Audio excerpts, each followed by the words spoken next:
गेल्या काही दिवसांपासून नाशिक लोकसभा मतदारसंघावरून महायुतीत जोरदार रस्सीखेच सुरू होती। मात्र अखेर या लढाईत शिवसेनेनंच बाजी मारली आहे। या जागेसाठी शिवसेनेचे विद्यमान खासदार हेमंत गोडसे यांचंच नाव जवळपास निश्चित झालंय। सूत्रांनी न्यूज 18 लोकमतला ही माहिती दिली। मध्यरात्री मुख्यमंत्री एकनाथ शिंदे, हेमंत गोडसे, अजय बोरस्ते यांची बैठक पार पडली आणि या बैठकीत हा निर्णय घेण्यात आला। त्यामुळे येत्या 2 दिवसात हेमंत गोडसे यांच्या नावाची औपचारिक घोषणा होईल। तर या बैठकीतच हेमंत गोडसे यांना काम सुरू करा असे आदेश मुख्यमंत्री एकनाथ शिंदे यांनी दिले आहेत। लक्ष्मण घाटोळ आपले प्रतिनिधी आपल्यासोबत आहेत नाशिकचे।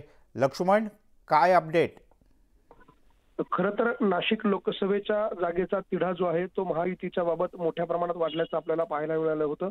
नाशिक लोकसभेची जागा कोण लढणार असा प्रश्न जो आहे तो वारंवार उपस्थित केला जात होता। राज्यातल्या सगळ्या जागांच्या बाबतचा निर्णय झालेला असताना नाशिकच्या जागेचा तिढा शेवटच्या क्षणापर्यंत जो आहे तो ताणला गेल्याचं आपल्याला पाहायला मिळत होतं। मात्र काल रात्री उशिरा मुख्यमंत्री एकनाथ शिंदे, अजय बोरस्ते आणि हेमंत गोडसे यांच्यासोबत काही नाशिकच्या शिष्टमंडळासोबत एक बैठक पार पडली आणि या बैठकीमध्ये हेमंत गोडसे यांच्या नावावर जवळपास निश्चिती झाल्याचं सूत्रांकडून सांगण्यात आलेलं आहे। हेमंत गोडसे हे नाशिक लोकसभेचे महायुतीचे अधिकृत उमेदवार असतील अशा प्रकारची देखील माहिती समोर आलेली आहे।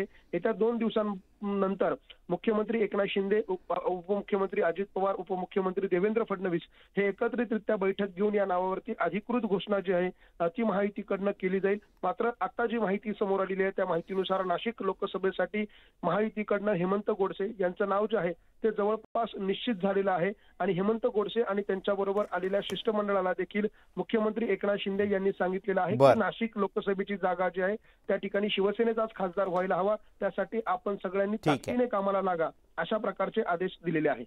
ठीक आहे, तुर्तास लक्ष्मण, धन्यवाद या माहितीबद्दल।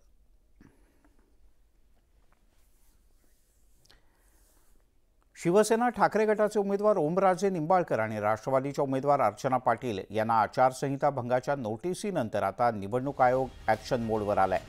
जिल्हाधिकारी आणि निवडणूक निर्णय अधिकाऱ्यांनी पोलीस, सायबर विभाग आणि आरोग्य विभागाला अहवाल सादर करण्याचे आदेश दिलेत।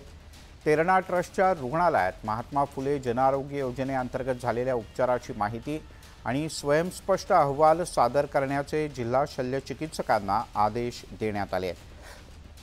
प्रचार रॅलीमध्ये पैसे वाटल्याच्या 2 जिल्ह्यातल्या मजकूर आणि संवादाची सत्यता पडताळून अहवाल सादर करण्याचे आदेश सायबर विभागाला देण्यात आले आहेत। अधिक माहिती घेऊयात, बालाजी निरफळ आपले प्रतिनिधी आपल्यासोबत आहेत। बालाजी, निवडणूक आयोग पहिल्यांदाच इतक्या ॲक्शन मोडमध्ये पाहायला मिळतोय। बघितलं मिलिंद सर, तर हे नोटिसीचं वातावरण जे आहे ते तापलेलं आहे। मूळ मुद्दा जो आहे तो धाराशिवच्या जिल्ह्याच्या राजकारणाभोवती असतो। तेरणेचा मुद्दा आणि तेरणा कारखाना असू दे किंवा तेरणा ट्रस्ट असू दे, धाराशिवच्या राजकारणाभोवती राहिला आणि तेच लोकसभेच्या मुद्द्यामध्ये जो आहे तो प्रामुख्याने अग्रक्रमी आलेला दिसतोय। याच तेरणा ट्रस्टमध्ये जे आहे ते मुंबईच्या अगोदर तर हे ट्रस्ट धाराशिवच्या मालकीचं होतं, पण ते मुंबईला हलवलं गेलं असा आरोप केला गेला ओमराजेकडनं। त्यानंतर त्याच्यात जे आहे ते मोफत उपचाराच्या नावाखाली पैसे घेतले जातात, शासनाकडून त्याचे पैसे वसूल केले जातात असं त्यांनी पुरावे दिले।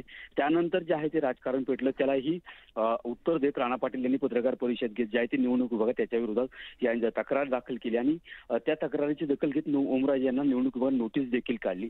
त्यानंतर ओमराजे निंबाळकर यांनी जे आहे ते रॅलीमध्ये पैसे वाटले त्याचा व्हिडिओ जे आहे ते निवडणूक विभागात त्यांच्या मार्फत अर्चना पाटील यांना नोटीस काढायला लावली। या सगळ्याच्यामध्ये आता जे आहे ते निवडणूक विभाग सतर्क झालेला आहे आणि निवडणूक विभागाने जे आहे ती तेरणा ट्रस्टच्या रुग्णालयात महात्मा फुले जनआरोग्य योजना अंतर्गत झालेल्या उपचाराची माहिती व स्वयंस्पष्ट अहवाल सादर करण्याचे आदेश जे आहे ते जिल्हा शल्यचिकित्सक हे किती दिवसात अहवाल सादर करायला सांगितलं आयोगानं? मिलिंद सर, जे आहे ते सगळ्या नोटिसा काल तेरणा झाल्यात आणि उमेदवारांनी त्याच्यावरती उत्तरही दिलेले आहेत। आता हे जे आहे ते जिल्हाधिकाऱ्यांनी पत्र काढले आहेत, त्यामुळे आता अहवालाची मर्यादा तशी देण्याचं मात्र लवकर तात्काळ द्यावे असे आदेश त्या पत्रामध्ये उल्लेख केलेला आहे। धन्यवाद या सगळ्या सविस्तर माहितीबद्दल। छत्रपती संभाजीनगर लोकसभासाठी महायुतीच्याकडून शिवसेनेचे नेते आणि मंत्री संदीपन भुमरे यांना उमेदवारी जाहीर झाली। शिवसेनेच्या या जागेवर मराठा आंदोलकांचे नेते विनोद पाटील हे निवडणूक लढवण्यासाठी इच्छुक होते। अशात विनोद पाटील यांनी उद्योगमंत्री उदय सामंत यांची एक भेट घेतली। या बैठकीत संभाजीनगरचा उमेदवार बदलण्याची मागणी विनोद पाटील यांनी केली आहे। दरम्यान या बैठकीत सविस्तर आणि सकारात्मक चर्चा झाली असून मुख्यमंत्री विनोद पाटील यांची भेट घेऊन मार्ग काढतील असं उदय सामंत म्हणाले। दोघांमध्ये जवळपास 3 तास चर्चा सुरू होती असं कळतं। मला विनंती केली, त्यांनी सांगितलं की संभाजीनगर लोकसभेमध्ये आपण आम्हाला सहकार्य करावे। यावर मी त्यांना ठामपणे सांगितलं, अजूनही उशीर झालेला नाही। आपण परिस्थितीचं भान ठेवून राज्यामध्ये अनेक ठिकाणी बदल केले। त्याच पद्धतीने छत्रपती संभाजीनगरमध्ये एक तातडीचा सर्वे करावा आणि त्या सर्वेमध्ये सर्वसामान्य जर माझ्या बाजूने नसतील तर याच्यावर आपण चर्चा करू। परंतु मला पूर्ण विश्वास आहे, सर्व 18 पगड जातीचे तरुण माझ्यासोबत आहेत। मी निवडणूक लढवण्यावर ठाम आहे, ही स्पष्ट भूमिका मी त्यांच्यासमोर मांडलेली आहे। विनोदजी माझे जवळजवळ 25 वर्षापूर्वीपासूनचे मित्र आहेत। आम्ही राजकारणाला सुरुवात देखील एकत्र केली होती आणि ज्या काही राजकीय घडामोडी झाल्या त्यांच्याशी मी चर्चा करून त्यांचं ऐकून घेतलं। आता मी मुख्यमंत्र्यांशी देखील चर्चा करेन आणि मला असं वाटतं की याच्यातनं सकारात्मक नक्की आम्ही पुढे जाऊ। आज त्यांच्या सगळ्या सहकाऱ्यांना देखील मला भेटता आलं, त्याबद्दल मी त्यांना मगाशीच धन्यवाद दिलेले आहेत आणि त्यांची देखील टीम स्ट्रॉंग आहे याची देखील कल्पना मला आहे आणि जी काही चर्चा झाली ही प्रसारमाध्यमांना न सांगता मी मुख्यमंत्री महोदयांशी चर्चा करेन। मला असं वाटतं की अनेक वेळा विनोदजींकडे मुख्यमंत्री महोदय आलेले आहेत, त्यांचे अतिशय घनिष्ठ संबंध आहेत मुख्यमंत्री महोदयांबरोबर आणि आताच माझं मुख्यमंत्री महोदयांशी चर्चा झालेली आहे। उद्याच्या दौऱ्यात मुख्यमंत्री महोदय देखील विनोदजींची भेट घेणार आहेत। तिकडे रायगड जिल्ह्यात अनंत गीते यांच्या प्रचार सभेला भास्कर जाधव यांनी लग्नाचं कारण दिलं होतं। यानंतर योगेश कदम यांनी भास्कर जाधव यांच्यावर सडकून टीकाही केली होती। भास्कर जाधव स्वतःला शिवसैनिक म्हणून घेत असतील तर आधी लगीन कोंडाण्याचं या मंत्रावर विचार करावा, विश्वास ठेवावा असं कदम म्हणाले। भास्कर जाधव यांनी काहीतरी निर्णय घेतला असावा असा दावा सुद्धा त्यांनी केलाय।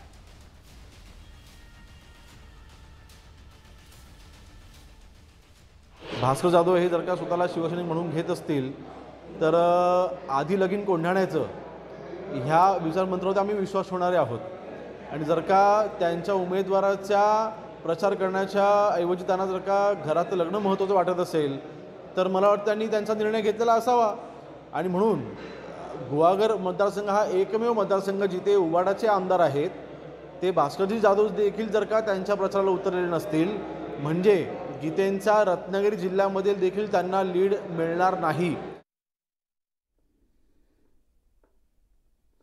माजी केंद्रीय मंत्री आणि महाविकास आघाडीचे रायगड लोकसभा मतदारसंघाचे उमेदवार अनंत गीते यांच्या प्रचाराला वेग आलाय। रविवारी उत्तर रत्नागिरी जिल्ह्यातल्या गुहागर विधानसभा मतदारसंघात त्यांच्या एकूण 4 सभा झाल्या, पण 4ही प्रचार सभांना स्थानिक आमदार भास्कर जाधव हे अनुपस्थित होते। त्यामुळे पुन्हा एकदा भास्कर जाधव यांच्या नाराजीची चर्चा आहे। गीतेंच्या प्रचारात भास्कर जाधवांची दांडी, गुहागरच्या सभेमध्ये जाधवांची अनुपस्थिती, गैरहजेरीमुळे पुन्हा जाधवांच्या नाराजीची चर्चा, विरोधकांचा ठाकरेंच्या सेनेवर निशाणा।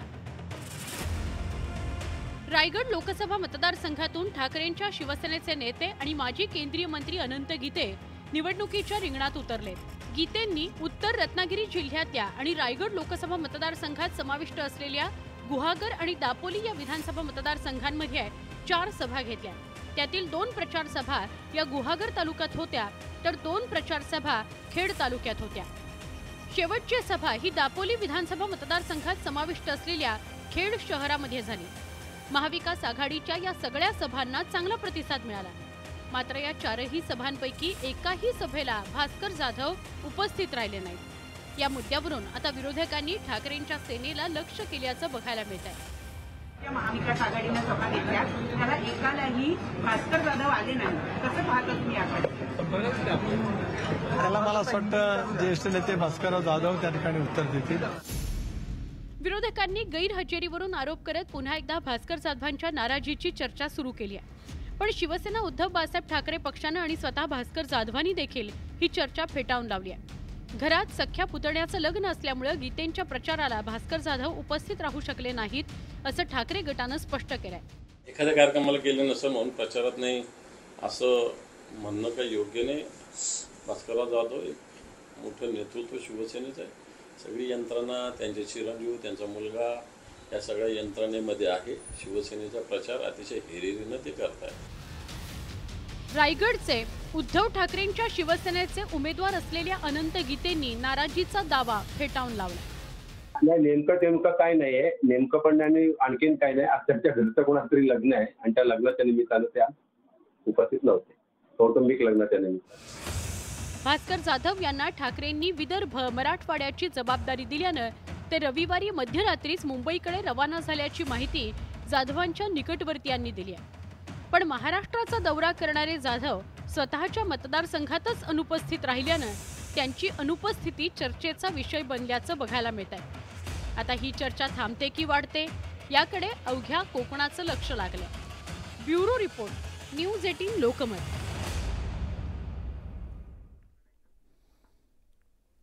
तिकडे रत्नागिरीतील शिवसेना विरुद्ध